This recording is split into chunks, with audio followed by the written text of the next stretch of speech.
Bismillahirrahmanirrahim. Assalamualaikum warahmatullahi wabarakatuh.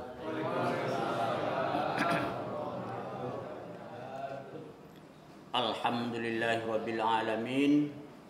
Wa bihi nasta'inu ala umuri dunya waddin. Wassalatu wassalamu ala asrafil anbiya'i wal mursalin wa ala alihi wa ashabihi rasulillahi ajma'in. Ashhadu an la ilaha illallah wa ashhadu anna Muhammadar Rasulullah. Allahumma salli ala Muhammad wa ala alihi wa ashabihi wa man tabi'ahum bi ihsanin ila yaumiddin. Amma ba'du, faqala Allah Ta'ala fi kitabihil karim. A'udzu billahi minasyaitonir rajim. Inna anzalnahu fi lailatul qadr. Wa ma adraka ma lailatul qadr. Lailatul qadri khairum min alfi syahr.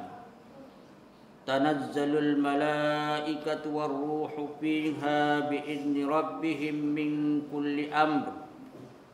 Salamun hiya hatta matla'il fajr. Sesungguhnya kami telah menurunkannya pada malam Qadar. Apakah engkau tahu apa itu malam Qadar? Malam Qadar ialah lebih baik dari 1000 bulan.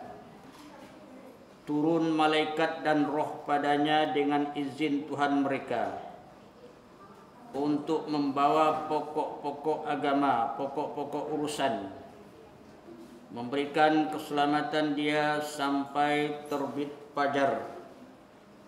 Surat Al-Qadar.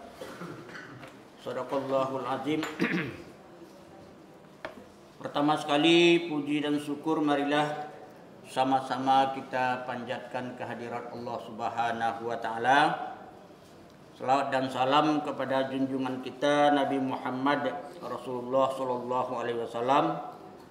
Bapak-bapak dan ibu sidang jamaah tarawih rahimakumullah. Kita sekarang sudah berada 10 akhir Ramadan, yaitu pada malam yang ke-24, di mana di malam terakhir ini diprediksi atau diperkirakan turunnya Lailatul Qadar. Itu diprediksi 10 akhir. Kemudian bocorannya lagi, malam Qadar itu terjadi di malam ganjil. Dimulai dari malam 21,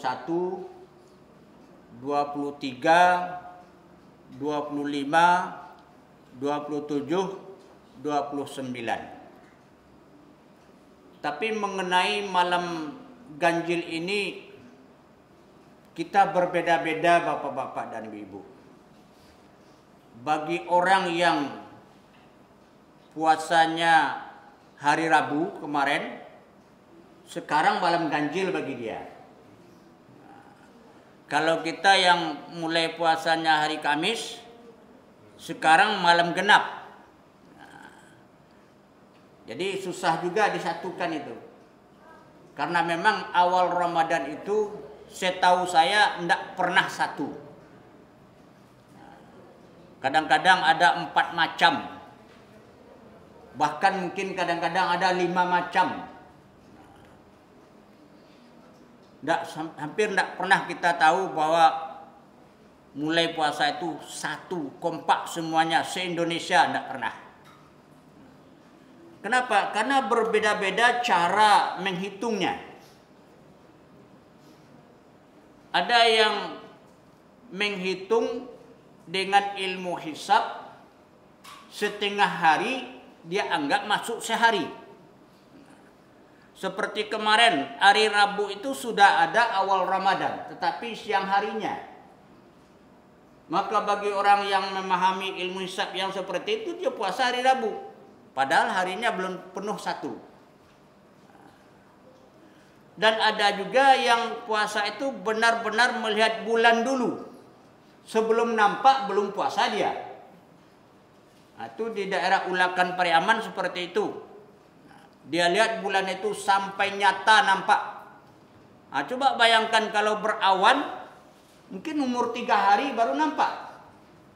Nah, jadi memang tidak bisa pula kita menyatukannya. Itulah pendirian mereka. Jadi malam genap, malam ganjil itu susah juga kita melacaknya. Lalu solusinya bagaimana? Ya kita beribadah saja tiap malam. Nah, itu caranya untuk mendapatkan. Asal kita beribadah tiap malam, pasti dapat Lailatul Qadar. Cuman Lailatul Qadar itu apa? Banyak orang yang salah persepsi tentang Lailatul Qadar. Katanya kalau malam Lailatul Qadar itu tandanya air membeku. Sehingga ada yang merendam kakinya di satu tempat yang diisi air. Untuk mencari Lailatul Qadar. Ada juga yang beranggapan di malam Lailatul Qadar itu pohon-pohon sujud. Sehingga banyak yang memperhatikan pohon. Karena dia menganggap kalau dapat malam Qadar itu apa yang diminta dapat. Nah, itu anggapannya semula. Sebenarnya malam Qadar itu tidak seperti itu. Kalau kita bicara air beku, ya masuk kulkas itu beku airnya itu. Walaupun tidak malam Qadar. Jadi yang didorong di malam Qadar itu apa? Nilai amal kita, kata Allah, lebih baik dari 1000 bulan. Sempat kita beramal di malam itu, kebetulan malam itu malam Qadar, maka nilai amal ibadah kita sebanding dengan 80 tahun lebih. Melebihi umur rata-rata umat manusia untuk saat ini. Kecuali kalau umat tempo dulu seperti Adam ya 1000 tahun. Nabi Nuh ya 900 lebih. Kalau sekarang ini umat Nabi Muhammad diprediksi berkisar sekitar 60-70. Kalau Nabi Muhammad sendiri cuman 63, ada riwayat mengatakan 64, ada mengatakan 65. Jadi kalau kita beribadah di malam Lailatul Qadar itu nilai pahalanya sebanding dengan 80 tahun ibadah. Khairum min alfi syahrin. Lebih baik dari 1000 bulan. Jadi yang didorong adalah amal ibadah. Tanggal berapa pastinya? Nabi Muhammad sendiri tidak bisa menjelaskan itu. Kalaupun dulunya beliau tahu, tapi dibuat beliau lupa oleh Allah. Sehingga tidak bisa melacak tanggal berapa yang sebenarnya. Cuman beliau memberikan bocorannya, intailah di 10 terakhir. Sehingga banyak umat Islam yang melakukan ibadah yang 10 terakhir itu agak diperbanyak. Saya lihat ada yang iktikaf di masjid. Mungkin untuk mencari Lailatul Qadar atau bagaimana. Memang Nabi menganjurkan perkuat ikat pinggangmu. Maksudnya tingkatkan ibadah. Nabi di 10 terakhir itu membangunkan keluarganya untuk beribadah. Perbanyak ibadah, perbanyak baca Quran, perbanyak zikir. Karena di malam itu kalau nanti kebetulan ada malam Qadar, nilainya lebih baik dari 1000 bulan. Adapun arti Qadar, malam Qadar itu setidaknya ada 2 arti. Ada yang pertama dimaksud dengan malam Qadar itu adalah malam kemuliaan. Kenapa disebut malam kemuliaan? Karena di malam itu kemuliaan tertinggi diberikan kepada Nabi Muhammad oleh Allah Subhanahu wa taala dengan turunnya ayat pertama. Surat Al-Alaq ayat 1 sampai 5. Di ceramah kemarin sudah kita singgung juga tentang turunnya Al-Quran, itu berhubungan dengan ayat ini. Di situ dijelaskan bulannya bulan Ramadan. Cuma tanggalnya juga tidak disebut. Tidak ada tanggal yang pasti tentang malam qadar itu, baik dari Al-Quran maupun dari hadis. Tetapi turunnya Al-Quran itu ada pendapat 17 Ramadan. Kalau memang 17 Ramadan bertentangan atau berbeda juga dengan yang diinstruksikan oleh Nabi Muhammad di 10 terakhir. Jadi kita tidak bisa memastikan bapak-bapak dan ibu-ibu. Yang jelas kita beribadah tiap malam. Kenapa 10 terakhir ini ada pahala tertinggi yang diberikan oleh Allah? Karena biasanya di bulan Ramadan itu ramainya masjid di 10 yang awal. Itu biasanya begitu. 10 awal itu banyak yang datang ke masjid. Muda-mudi, tua-tui, banyak yang datang. Tapi kalau sudah 10 terakhir, sudah mulai banyak yang berkurang. Ibarat kompetisi sudah mulai tersingkir di babak penyisihan. Tinggal finalis-finalis. Maka yang di ujung itu dipancing dengan adanya satu malam yang disebut dengan malam qadar, yang nilai ibadahnya lebih baik dari 1000 bulan. Kira-kira berapa tahun kita dapat beribadah di malam qadar itu? Kalikanlah satu kali itu 80 tahun lebih, sekitar 83. Berapa tahun kita dapat?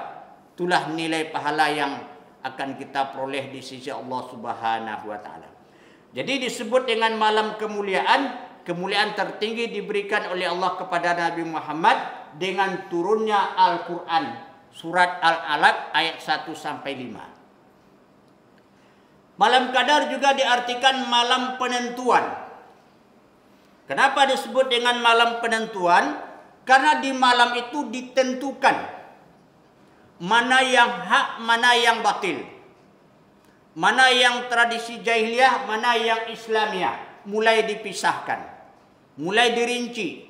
Nabi Muhammad diberi modal oleh Allah untuk berjuang, untuk memberikan ketentuan-ketentuan di tengah-tengah kehidupan umat manusia.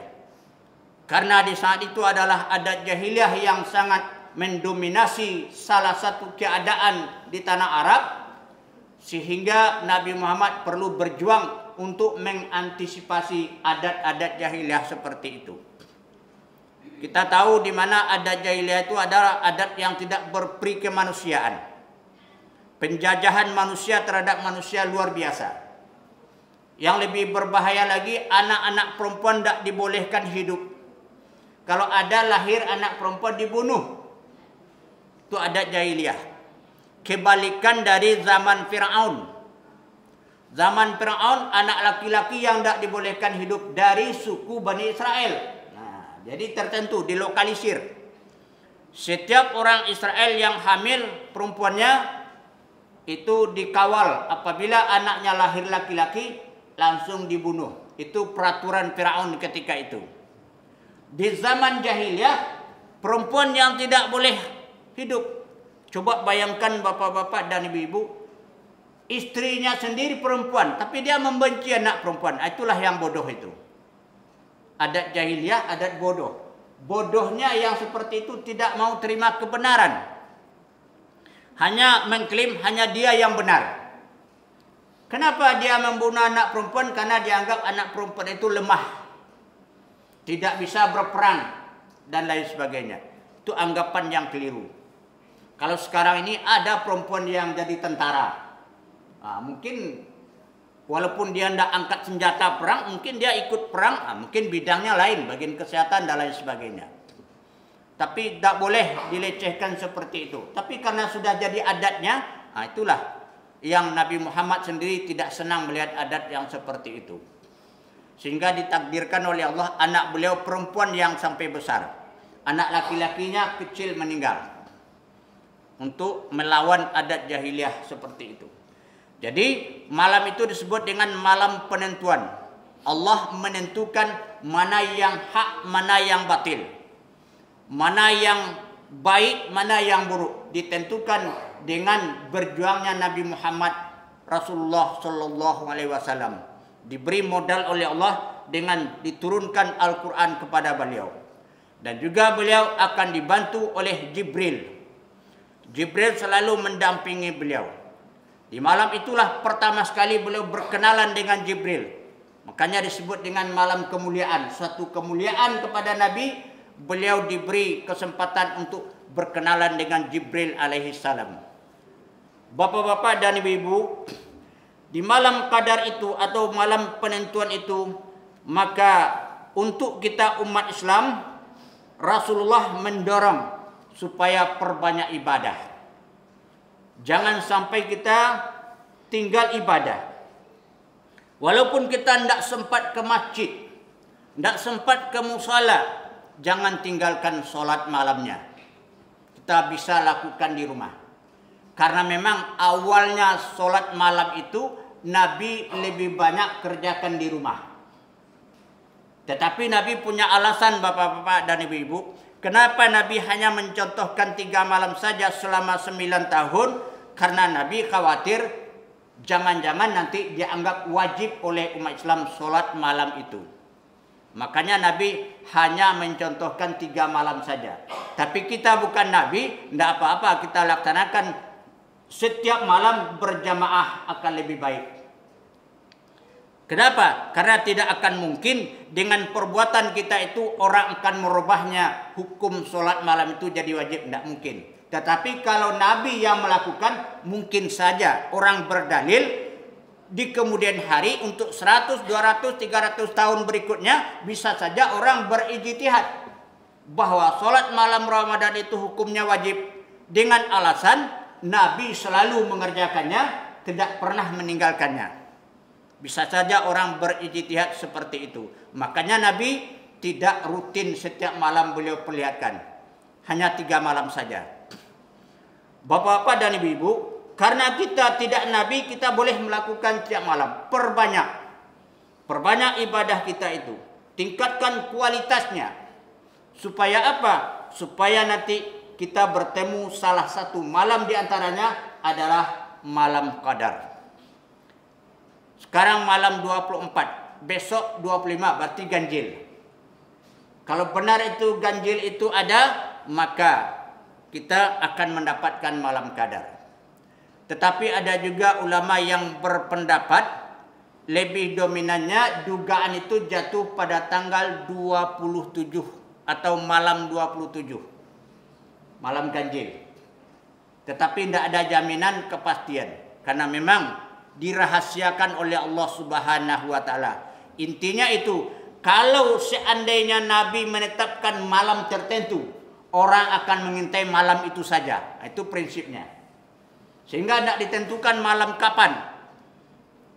Hanya dikatakan saja 10 yang akhir supaya orang beribadah terus. Ini dorongan namanya, memotivasi kita supaya kita selalu beribadah setiap malam demi mencari malam kemuliaan tersebut. Bapak-bapak dan ibu, di akhir Ramadan ini juga perlu kita renungkan baik-baik. Ada beberapa ibadah yang terkait dengan Ramadan. Di antaranya adalah zakat fitrah. Di mana dalam suatu hadis Nabi mengatakan bulan Ramadan itu tergantung di antara langit dan bumi. Syahrul Ramadan mu'allaqu bainas sama'i wal ard illa bi zakatil fitri. Bulan Ramadan itu tergantung antara langit dan bumi kecuali telah dibayarkan zakat fitrah. Ini bahasanya majazi, bapak-bapak dan ibu-ibu. Bukan bulan itu benaran yang tergantung. Artinya nilai ibadah kita selama Ramadan itu akan terkatung-katung nasibnya, tidak sampai langsung ke hadirat Allah, ditahan dulu sebelum dibayarkan zakat fitrah. Setelah zakat fitrah dibayarkan, baru secara global pahala zakat dan pahala Ramadan langsung sampai ke hadirat Allah Subhanahu wa taala. Tetapi zakat itu ada syaratnya. Bagaimana orang yang tidak memenuhi syarat, apakah pahalanya juga akan tergantung? Tentu tidak. Allah itu tahu, ini orang ini tidak mampu, tidak mungkin pahala amal ibadah selama Ramadannya ditolak. Tapi itu secara umum, orang yang beramal ibadah di bulan Ramadan, amalnya ditahan dulu sebelum dia bayarkan zakat fitrah. Berapa nisabnya zakat fitrah? Sekira-kira lebih dari makanan kita untuk satu hari raya itu. Apabila ada kelebihan makan kita sehari raya besoknya, maka kita wajib membayar zakat fitrah setiap nyawa yang ada di rumah kita, yang manusia. Anak kecil, kalau ada kucing tidak masuk. Nah, jadi yang manusia, anak walaupun kecil tetap wajib dibayar zakat fitrahnya. Zakat fitrah itu wajib hukumnya bagi yang punya kemampuan. Kalau kebetulan orang itu tidak mampu, justru dia menerima zakat fitrah. Jadi masalah zakat itu adalah ibadah yang sudah ditentukan oleh Allah dan Rasulullah. Kita tidak boleh mengedit-editnya. Laksanakan seperti yang diajarkan oleh Rasulullah Sallallahu Alaihi Wasallam. Memang ada ijtihad. Sebagian ulama berpendapat tidak boleh dengan nilai harganya. Artinya tidak boleh dengan uang. Ada juga yang berpendapat harus beras. Kalau kita lihat beras itu bapak-bapak dan ibu-ibu itu juga ijtihad. Nabi tidak pernah berzakat dengan beras. Karena makanan Nabi bukan beras, gandum. Maka itu ijtihad juga. Kenapa orang Indonesia boleh berzakat dengan beras? Karena beras itulah makanan pokok. Maksudnya beras itu dimasak dulu, bukan dimakan langsung. Jadi Imam Abu Hanifah boleh dengan harganya. Nah, berapa nilai zakat dengan beras dan berapa rupiahnya boleh dengan rupiah. Tapi imam mazhab yang lain tidak boleh. Seperti Imam Malik, Imam Syafi'i harus dengan beras juga. Nah, jadi ada khilafiah pemahaman juga. Tapi kalau kita analisa dengan cermat, ada benarnya juga pendapat Imam Abu Hanifah ini. Karena kalau dengan beras melulu orang ada kebutuhan lain. Karena prinsip zakat itu adalah untuk memenuhi kebutuhan orang yang miskin. Jadi tidak ada salahnya kita pakai pendapat Imam Abu Hanifah, boleh dengan uang senilai beras yang diberikan itu. Berapa berasnya? 2,5 kilogram. Itu ukurannya. Dan beras itu jangan kita rekayasa pula. Beras itu sesuai dengan yang kita makan. Jangan nanti kita makan beras Solo umpamanya, kita zakatkan beras Dolok. Nah, itu tidak boleh. Nah, itu namanya kalau bahasa kampung unci nama itu. Makan awak je bare Solo, anak dizakatkan bare Dolok. Bare lah babaun. Itu tidak boleh. Jadi sesuai dengan harga beras yang kita makan. Itulah barangkali bapak-bapak dan ibu-ibu, kita sudahi dengan wabillahi taufiq hidayah. Assalamualaikum warahmatullahi wabarakatuh. Terima kasih ya guys sudah mengunjungi channel kami dan menonton sampai akhir video. And don't forget to subscribe ya guys. Semoga video ini bermanfaat. Jangan lupa ya guys, please jangan lupa klik tombol subscribe guys. Karena subscribe itu gratis. Dan semoga yang sudah subscribe selalu mendapatkan rezeki yang berlimpah.